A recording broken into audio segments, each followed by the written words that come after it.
C'est une marée orange qui a fait le déplacement derrière le stade omnisport de Bépanda, dans le 5e arrondissement de la ville de Douala. Militants et sympathisants du Parti camerounais pour la réconciliation nationale, PCRN, sont venus nombreux soutenir leur candidat à la présidentielle du 12 octobre, Cabral Libi. Ils ont dit qu'ils ont les moulinex et les abeilles.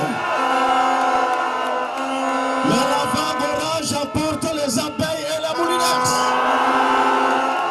Tenue, casquette, écharpe, tout ou presque est aux couleurs de son bulletin de vote.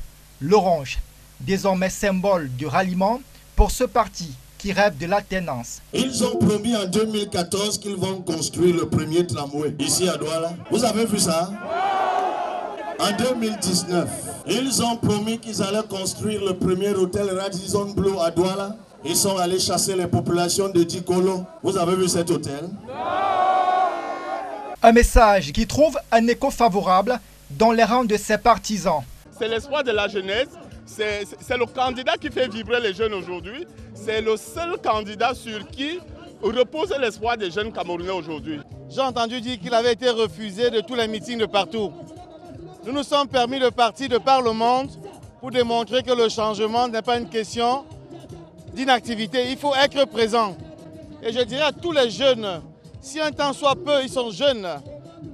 Si vous ne vous levez pas pour le changement ne viendra pas à vous. En 2018, pour sa toute première participation, Cabral Libi avait terminé 3e avec 6,28% des suffrages. 7 ans plus tard, le leader du PCRN se présente comme l'alternative crédible. Nous au PCRN, lorsque nous avons lancé notre campagne, nous vous avons demandé de donner 500 000 francs, 2 000. Chez ceux que vous avez vus à la télé, ils cotisent 5, 10, 25 millions, alors qu'ils ne sont que des fonctionnaires, directeurs généraux ou ministres. Ils ne sont pas hommes d'affaires. C'est l'argent du détournement, l'argent de la corruption. À quelques jours de l'échéance électorale, Cabral Libi, le candidat du PCRN, mise sur la mobilisation populaire ici à Douala. Un pari stratégique puisque la capitale économique du Cameroun reste l'un des terrains les plus courtisés par les 12 candidats en lice pour l'élection présidentielle du 12 octobre prochain.